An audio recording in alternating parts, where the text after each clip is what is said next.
Israel is weighing up its response to Iran's ballistic missile attack. The defense minister says it will be painful, precise and surprising. Does that mean Israel will hit Iran's nuclear facilities? And what would the fallout be across the region? This is Inside Story.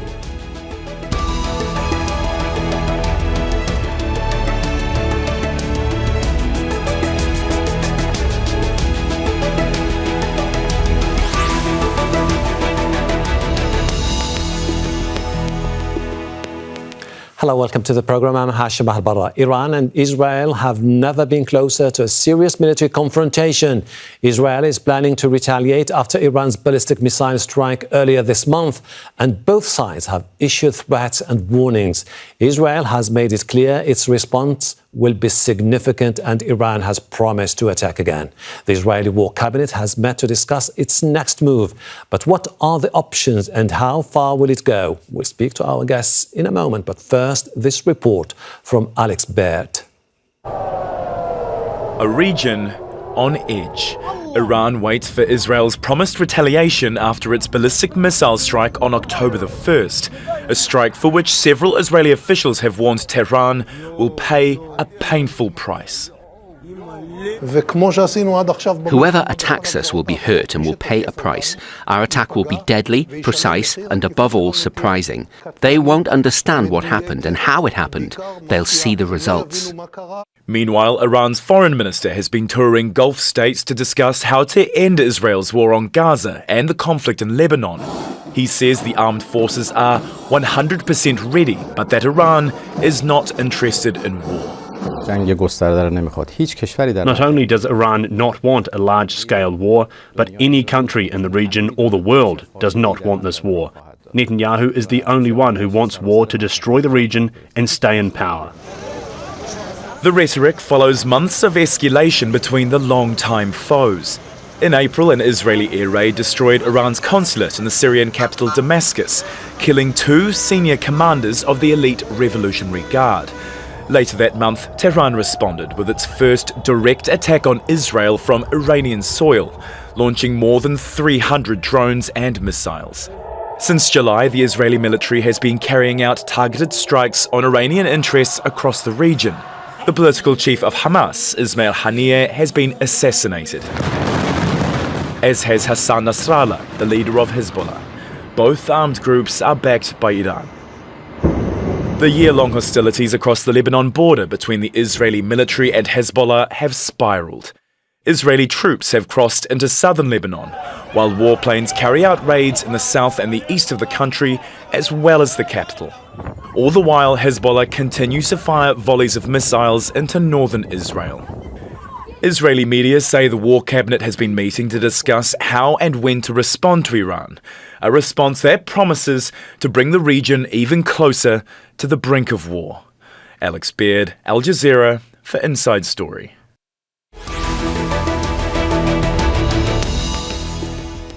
Let's bring in our guest from Tehran. We are joined by Mohammad Marandi, Professor of American Studies at the University of Tehran. He was also an advisor to the Iranian negotiating team at the International Atomic Energy Agency. In Tel Aviv is Gideon Levy, a columnist at Haaretz newspaper and author of the book The Punishment of Gaza. In Dayton, Ohio is Randa. She is the director of the Conflict Resolution and Track 2 Dialogues program at the Middle East Institute in Washington, D.C. Welcome to the program. Mohammad, is there a sense in Tehran that the Israeli response could be avoided, or is it just a matter of time? It seems most probable that the Israeli regime will carry out a new provocation because they've said they will. And if they don't, obviously, that would be a humiliation. But Iran's strategic patience has ended. Mm-hmm. We have to remember that the Israeli regime and the Americans, they carried out a cyber attack on Iran years ago against Iran's nuclear program. They assassinated Iranian nuclear scientists. One of them was a colleague of mine at the University of Tehran, murdered in front of his wife. They murdered the deputy minister of defense. They also murdered a number of Iranian officers in Syria while they were fighting ISIS and Al-Qaeda and Jaish al-Islam and other groups that were supported by NATO and Israel and others during the dirty war in Syria. But after they bombed the Iranian embassy and the consulate, and Western countries in the UN Security Council supported Israel, which is unprecedented, Iran had to respond. And Iran hoped that that would be enough deterrence. But the Israeli regime martyred Ismail Haniyeh in Tehran, the official guest of President Pezeshkian, during his inauguration, and hours later in an official Iranian guest house. So Iran had to retaliate again. It was delayed partially because the Americans were claiming that they are going to bring a ceasefire, which they didn't. And we saw the Iranian retaliation. It was for deterrence. So if Israel attacks again, Iran has already promised to punish them much harder than before. Gideon, the Israeli Security Cabinet met to discuss the response to Iran's attack. The decision is yet to be made public. What do you think will decide if this is going to be precise targets or a much bigger strike? First of all, I don't know, and nobody knows. I'm not sure the cabinet knows exactly what will be the target. But I would like to raise a big question mark about the necessity of a reaction. Sorry for quoting myself, but yesterday I published a piece in Haaretz asking why should Israel react? Why should Israel retaliate? In Israel, it's even not discussed. Will it really serve anything? Another retaliation now? As Professor Marandi just explained or described the history, we can describe it also in a different way. But still, it's a vicious circle of one hitting the other, and then it's my turn, and then it's your turn. And it leads only to one place, to a regional war, to a war that I hope no one wants. So the question is right now in Israel only where and how much, while the question should be why and what for. Randa, if the Israelis strike, the Iranians said they will retaliate, are we moving towards this vicious cycle of tit for tat, as Gideon has been saying earlier? Unfortunately, I'm afraid we are. And I blame for that is the failure of the American administration until now to impose any serious consequences on Israeli behavior since October, since the war on Gaza started. I understand fully why the president needed in the beginning, after the terrorist attack by Hamas, of supporting and lending his support to Israel, and it's totally understandable. Israel is an ally of the United States. But so far, the Israeli prime minister has prevented the United States, without any consequences, from achieving two of its objectives, which the president stated at the beginning of this whole cycle of conflict last year. One is negotiation to get to a ceasefire and release of hostages. There was an interim deal in November, but then everything after that, failed. And then the prevention of a regional war. We are already in a regional war. The question is this going to expand even more to a tit for tat, as you put it, between Israel and Iran, which is likely to bring in the Americans. And this is something, and based on the recent call between President Biden and Mr. Netanyahu, if you look at the readout from the White House, the word Iran was mentioned once in condemning Iranian attack on Israel on October 1st. I think what the Americans are now at a stage of saying, well, we are not going to stop the Israelis, but at least let's try to bound the Israeli response and see if we can prevent this escalation from going beyond a round or two, But, I'm not sure that the president will be able to change Mr. Netanyahu's political calculus. He hasn't been able until now. I don't know why it's going to change now. Mohammad, the Israeli Defense Minister Yoav Gallant said that the strike is going to be lethal, precise, and above all, surprising. And then when you hear those statements made by senior Iranian officials, does Iran contemplate the fact that whatever happens next, if there is a strike, and then a response from the Iranians, we might be moving towards new uncharted territories for both parties, but for Iran in particular. For Iran, as the foreign minister said, a regional war is something that we want to avoid. Everyone wants to avoid. It is only Netanyahu who wants to expand the war for his own selfish interests. He's not even thinking about the Israeli population, and he's definitely not thinking about ordinary Americans. If the Americans get involved, if that's what you are leading to, if that's what you mean, yes, it would be devastating because Iran would be forced to retaliate, and it would strike American bases in the Persian Gulf region. And those family dictatorships or family governments or states that host those bases will be seen as hostile, and their oil and gas assets and infrastructure will be targets because they will be seen as part of the aggression. The Iraqi resistance has promised to sweep the Americans out of Iraq. That would lead to a global economic catastrophe. It would be worse than 1929. No one wants that. And I think a balance of terror has sort of been created between Iran and the United States, sort of like during the Cold War between the United States and the Soviet Union. I think there are sane people in Washington who understand this. And I think they too understand that this is what Netanyahu wants.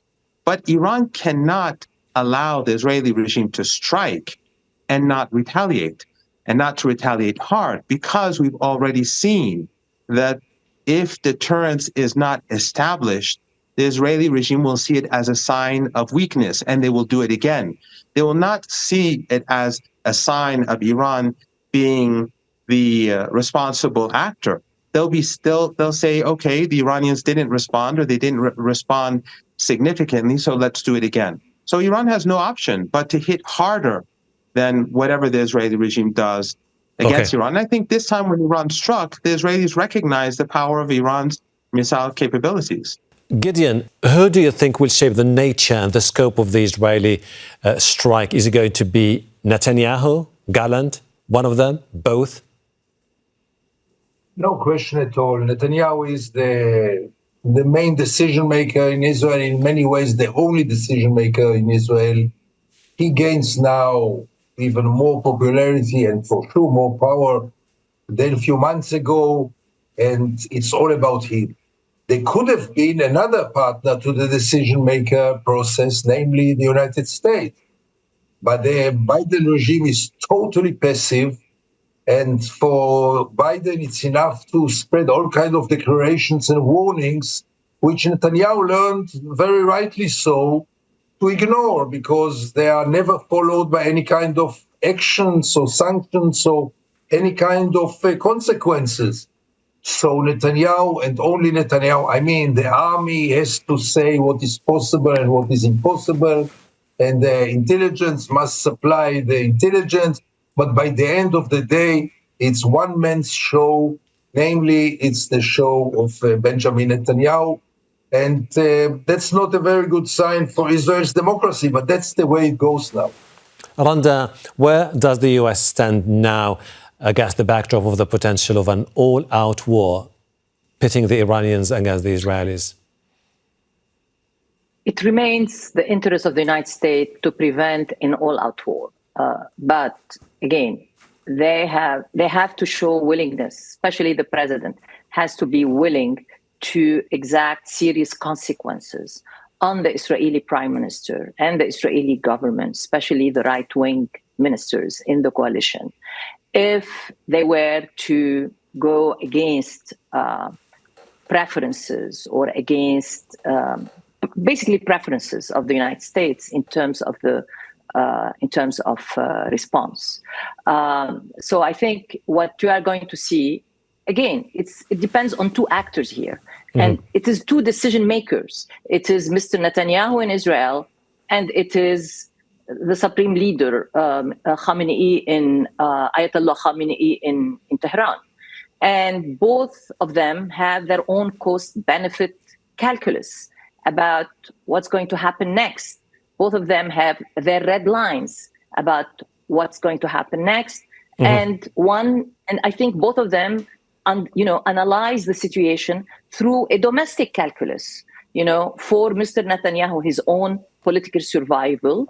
For the Ayatollah, the implications of any kind of lengthy, protracted Israeli, American, Iranian war on the regime and on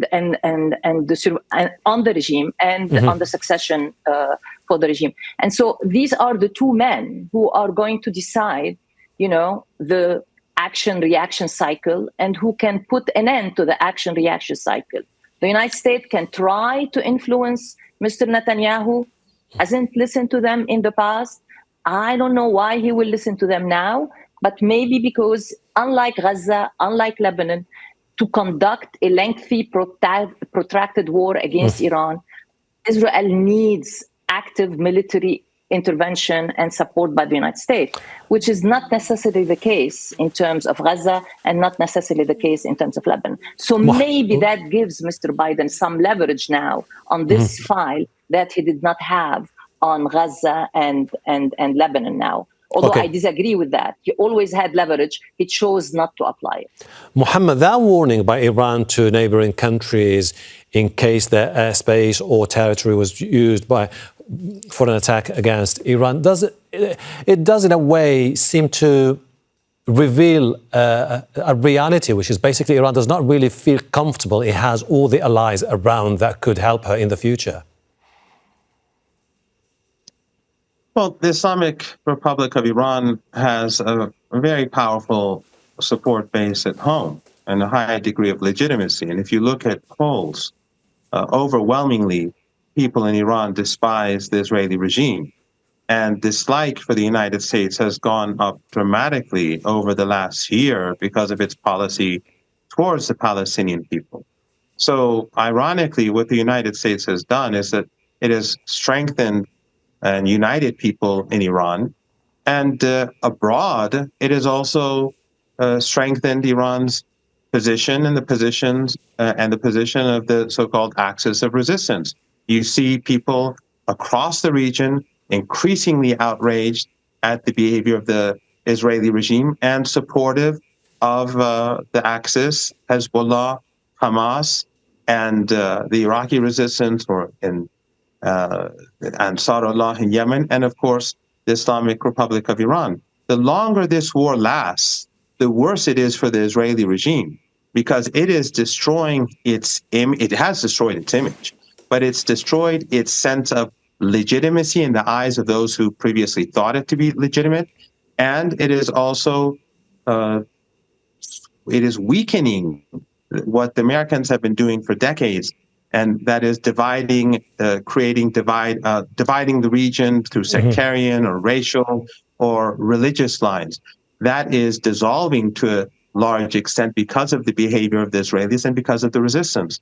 So Iran is confident about its position and its allies, and I think that those countries in the region that support the Israelis or those countries in the region that fail to support the resistance, they're the ones who are going to have to face more discomfort at home because people across the region are expecting more.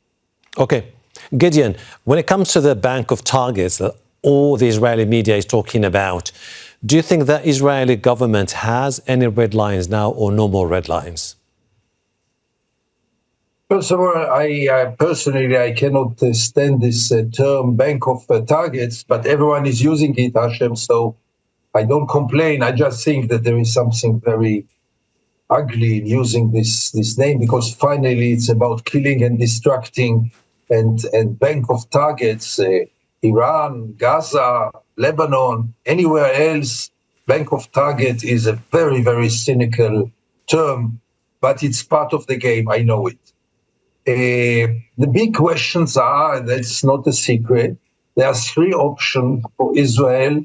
Once Israel decided, and unfortunately did decide to retaliate, and this is either the nuclear plantations or the oil industry or military targets. To tell you that I'm totally sure that Israel will exclude the first two ones, and do it only. Right now, it seems that it's going to be around military targets and not the oil industry and not the nuclear plantations. But can I guarantee it? Not at all.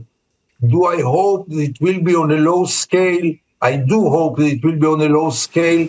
So maybe Iran will be responsible enough not to retaliate then, because if Israel will force Iran to retaliate, as I said before, we are again in a real danger.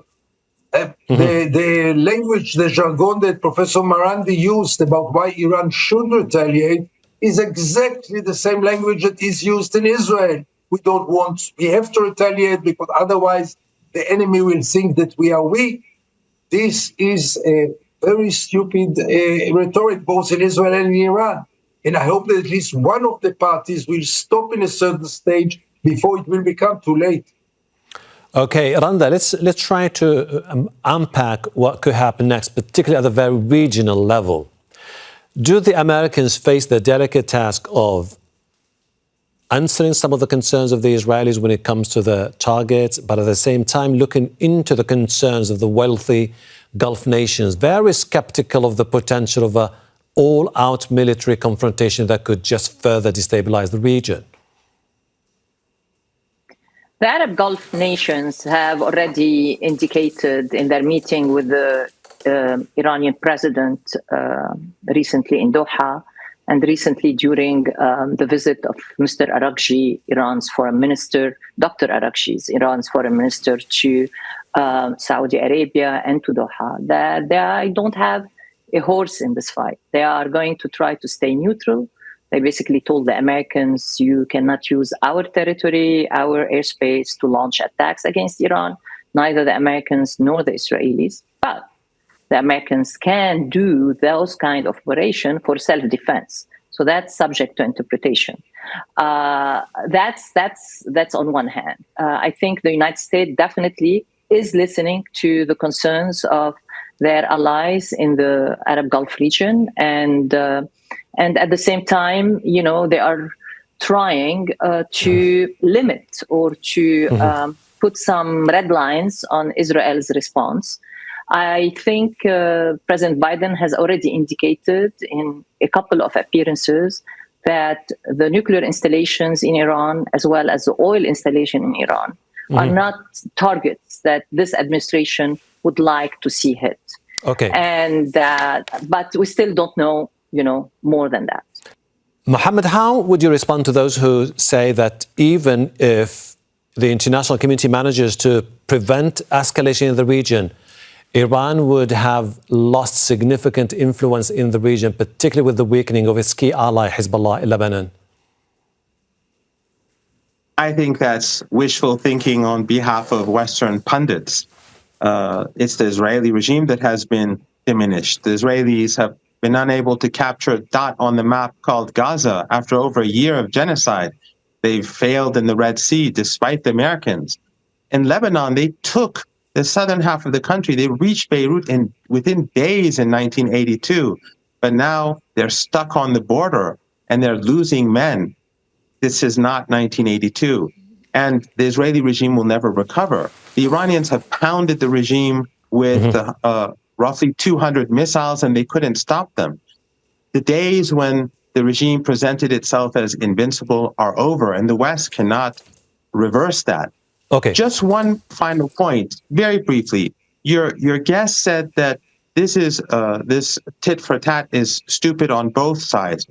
I said at the beginning, the Iranians showed strategic patience when it was the victim of a cyber attack on its nuclear program, when its scientists were murdered, when the deputy minister of defense was murdered. But now enough is enough. They struck our embassy. Iran struck back. They murdered a guest of the president in Tehran, and Iran struck back. So the Israeli regime is not in a position to complain. Okay, Gideon, if the Israelis were to use fighter jets to target Iran, they might have to fly more than 1,500 kilometers to reach the target. The potential for a miscalculation that could just degenerate into a chaotic situation? Is this something that the Israelis are contemplating, to say the least? I'm sure that yes, but they have demonstrated in Yemen, which is equally far away, their capabilities in bombing the harbor there. I'm really not a military expert. I don't want to pretend that I'm a military expert. I have no clue what are the capabilities and what are the limitations. But it seems that Israel feels quite strong and prepared. They are preparing an attack on Iran for years, if not decades. So my guess is that they know what they are doing, and it might succeed to them. I don't want also to get into this discourse of whose is bigger with Professor Marandi. I mean, Hezbollah was totally beaten in this war. It will recover, but let's not get into who is stronger, because both armies are very strong, I'm sure. And the best thing is not to challenge them. Randa, in less than a minute, if you don't mind. Are we in the midst of a seismic shift in the Middle East, irrespective of what happens next? Seismic shift, yes, if there is an Iran-Israel prolonged war with the US getting involved in it. If we are talking about a couple of rounds of tit for tat and then the crisis will be contained, then I don't see we are in the midst of a seismic shift. Yes, no. Randa Slim, Gideon Levy and Mohammad Marandi, I really appreciate your insight. Thank you very much. And thank you too for watching. You can see the program again anytime by visiting our website, aljazeera.com, for further discussion. Go to our Facebook page. That's facebook.com/AJ Inside Story. You can also join the conversation on X. Our handle is @AJ Inside Story. From me, Hashem Ahelbarra, and the entire team here in Doha. Bye for now.